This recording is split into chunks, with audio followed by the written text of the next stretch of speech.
again and welcome to another episode of I Want to Talk About This Album. And today I'm going to commit, I think it's a little bit of a faux pas, maybe it's even a big hefty stinking faux pas, in that I'm going to talk about, for the second episode in a row, a live album. I don't know if we in the industry, if that is considered to be acceptable, yet that's what I'm going to do. In the previous episode I talked about, or is it the prior episode? I'm not sure if it's previous or prior. In the last episode, I talked about Scorpions' Tokyo Tapes, and I think just 2 or 3 episodes before that, I talked about Judas Priest, Unleashed in the East. As you can see, I am in a little bit of a live album kick. This is partly, at least a little bit, I think, at least today, and Scorpions' Tokyo Tapes too, a little bit influenced by my recent trips to see Metallica. That's got me into live music, and I've downloaded, Metallica makes all their shows available for live download, and I've downloaded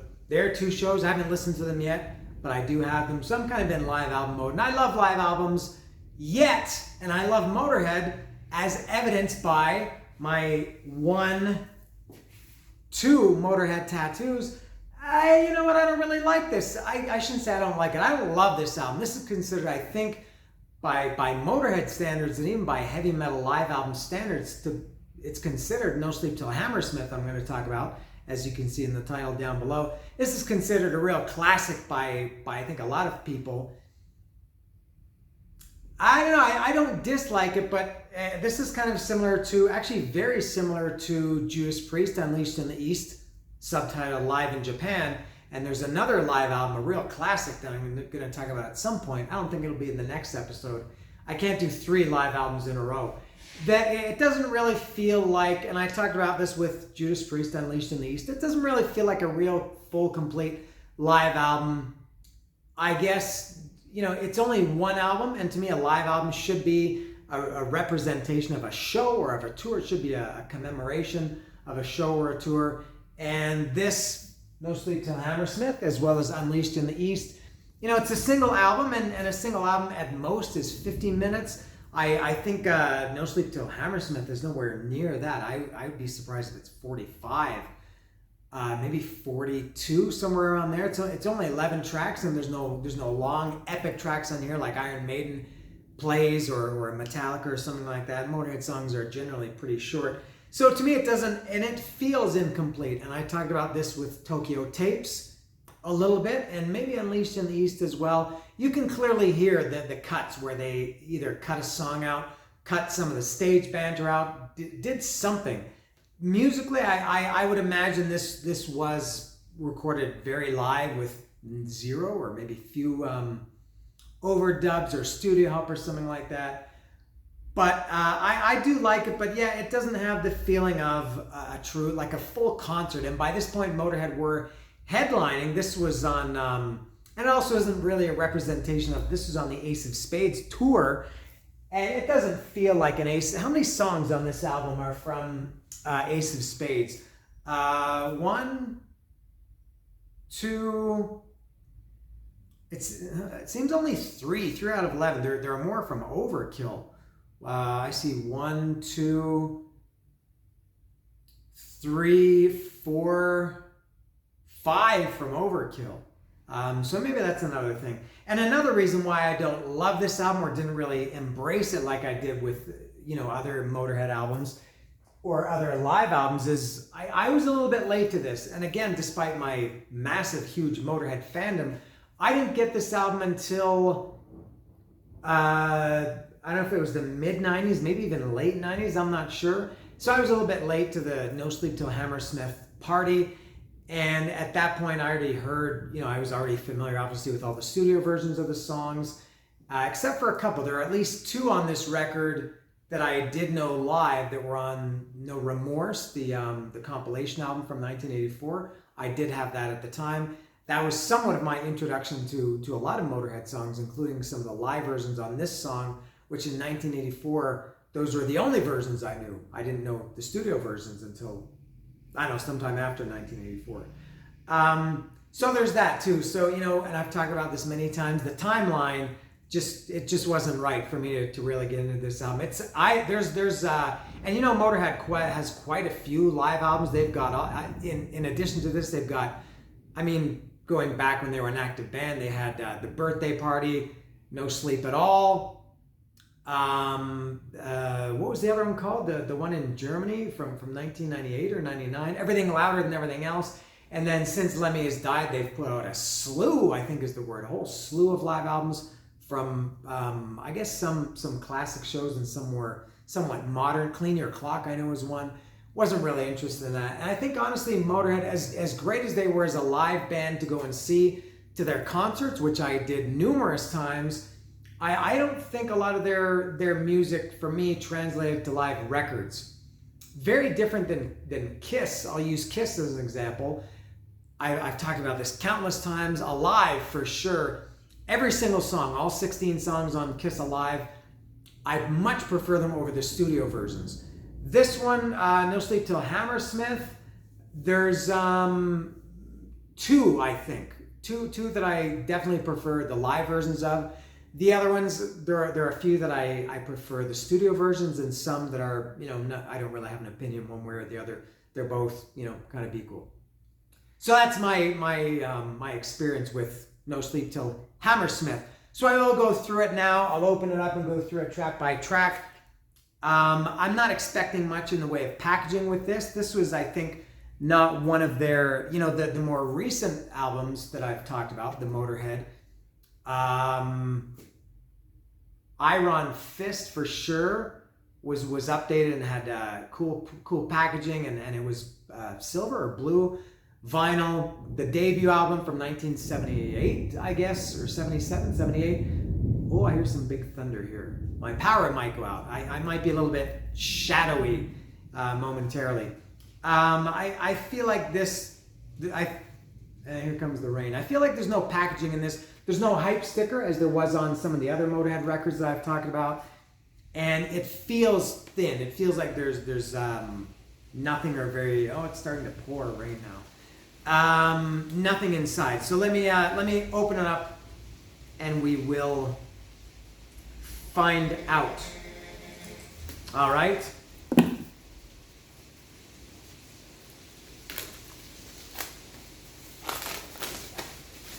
I can be carefree opening this since there's no hype sticker. All right, so I'll put this here. I'm guessing nothing inside. Except, no, there is, okay, it's not bad. It's not bad. I mean, for a live album, live albums typically don't have lyrics. Live After Death, Iron Maiden was an exception. There was Y&T, Open Fire, I talked about that not too long ago, either had lyrics. This just has a photo collage, that's what it is, on both sides. There it is. And as far as I know, this is just plain black vinyl. Yes, it is, with the, here's the bronze, not the color bronze, but the bronze record label logo. Something I don't like, and I've noticed this in a lot of albums, and I guess this is typical. And I just noticed this when I pulled this out. They get split on the inside dust cover, dust jacket, whatever you call it, the inner sleeve. They get, I guess, from the album moving around inside. Album, the edges are a little bit sharp, and I feel like, and this was the open edge. This was the edge here that was on the open edge of the outside dust jacket, sleeve, whatever you want to call it. They got to do something about that. I have a friend who would lose his mind over that. He would fight, like, I think, some kind of lawsuit against bands for having that kind of packaging. He doesn't like any rips or tears or any other LA Guns song titles affecting the enjoyment of his records. So I'll go through this, and there's the back if you want to see what the back looks like. And look at this. Look at what a stage production Motorhead had back then. I think, as far as I know, I first saw Motorhead in 1986. And all the times I saw them after that, they never had anything. Not that they needed anything, but back then they had, now this is the Bomber plane. I'm not sure if this photo was taken from the Bomber tour or from this Ace of Spades tour. Maybe it was from the Bomber tour and that just looks cooler on the record cover. I don't know, I've never thought, I know it does have, okay, Filthy's got the Ace of Spades skins on his kick drums there. Okay. So pretty good that Motorhead back then, long before Iron Maiden had it for Aces High in the Legacy of the Beast tour, Motorhead was flying the plane over their heads. Alright, so the first song is Ace of Spades. And I'll try to keep my thoughts about these songs to the live versions of them. Ace of Spades on No Sleep Till Hammersmith. It's fine. I'm not sure if it's better or worse than the original version. I think it's pretty true to the original.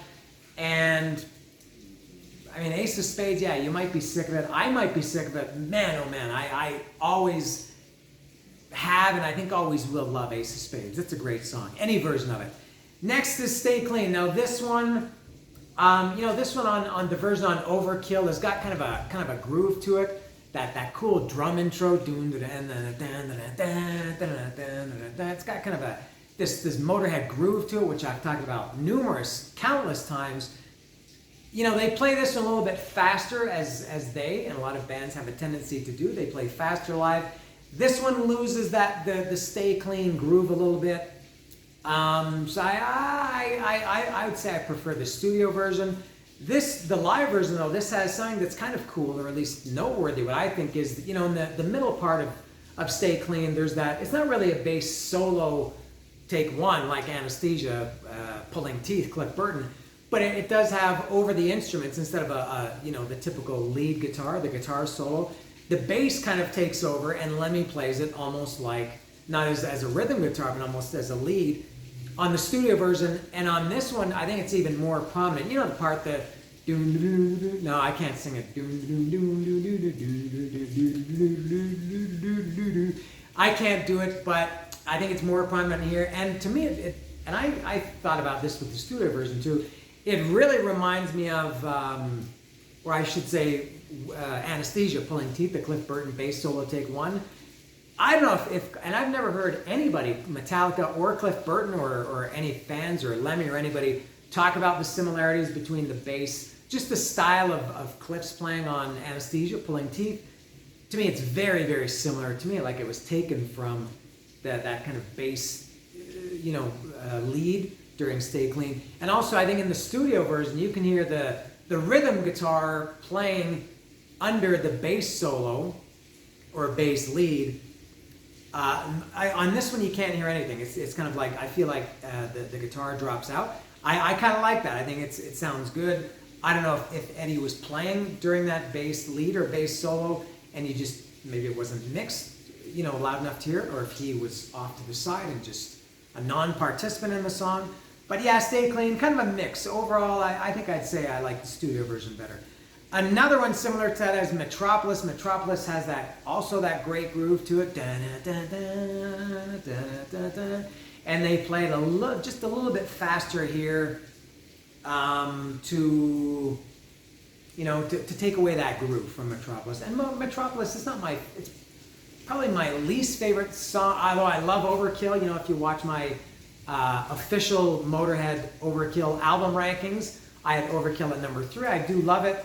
Although that could drop to number 4. I think I might in this last month or so since I did that. Maybe I like Ace of Spades better. But yeah, Metropolis is maybe my least favorite. And it's kind of funny because it stayed in their set forever. I think from the time Overkill came out, pretty much through their whole career. I don't know if they ever dropped Metropolis. The next song, this one is called The Hammer. The Hammer from, which is the last song on Ace of Spades. Ah man, this is a top 5 Motorhead song ever for me. Maybe top 3, possibly a contender, maybe even for the coveted number 1 spot. Any version of The Hammer, this one or the Ace of Spades version, is just fantastic in my book. Let the killers go, don't let your mother know, don't go out tonight, don't even try to fight, because I can't see. I got the thing you need, and I'm here to stay. It's gonna be that way. I'm in your light, just might be in your wife. Could be behind your back. I might be on.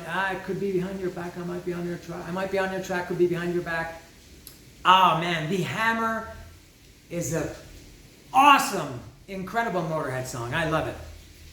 Next is Iron Horse. Now this is not subtitled, not parentheses, but usually there's that slash. I guess it's this way.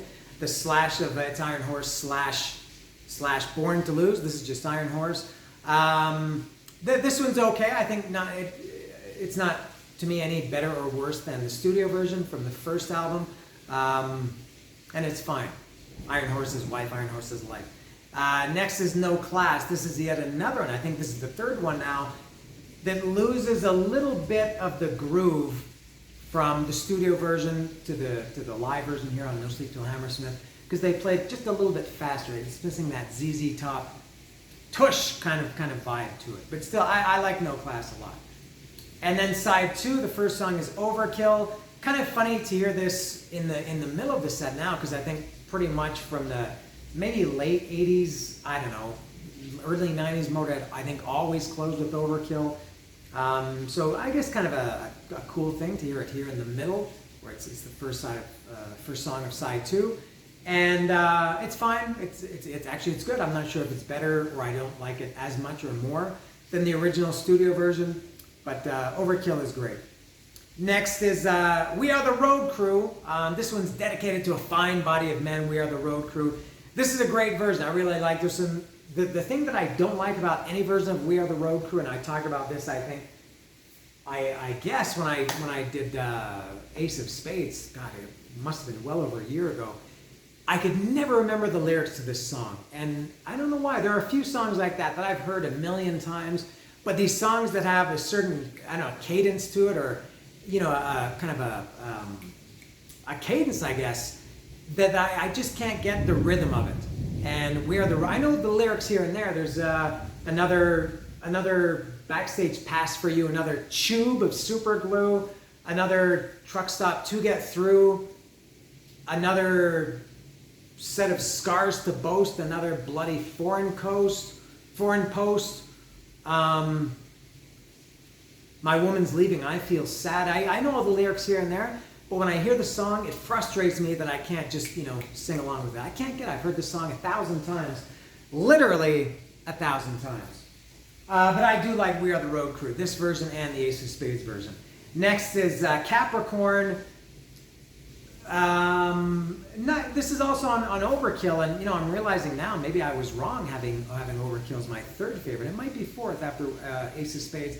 I do like Capricorn, make no mistake, but I would say those two, Metropolis and Capricorn, are maybe my two least favorites on Overkill. This version here on No Sleep Till Hammersmith, I can't say that I have an opinion one way or the other whether I like it more or not as much as the Overkill version.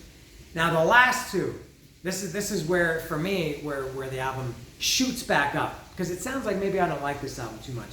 The penultimate track is Bomber, the title track from the album Bomber, the song Bomber. This is Bomber. This one's called Bomber. I love this song. This is one that I first heard. I knew the live version of this. This was on the live version of Bomber from No Sleep Till Hammersmith was on No Remorse, which I mentioned earlier. I had that. That was the second Motorhead album I ever got. I got Another Perfect Day in 1983, and then and then No Remorse in 1984. So from 1984 until I got Bomber, I don't know, sometime in the 90s, I only knew the live version. I always loved it. And then when I finally heard the studio version in whatever that was, in the 90s, I thought it was way, way better. And I still think it's way, way better. And it's because, again, it has that, I keep saying it again and again, but it's true. It's the live version that's too fast, although at the time I thought it was great. It's missing that groove that the original version has from the album Bomber. That's another one, top 5, top 3, top 10, whatever Motorhead songs ever. Bomber is a great song. The live version, I used to love it. I still like it, but definitely for me, the studio version is much better. And I know the last song. The last song is the, what do you call it if it's a band's, if it's the song that has the same name as the album, it's the title track. Well, this song is called Motorhead, and Iron Maiden has that too, and Black Sabbath has that too. I don't know if there's a word when it's the name of the song is not just the name of the album, but the name of the band. Motorhead, Iron Maiden, Black Sabbath, probably others. I don't know what it's called, but it's that song.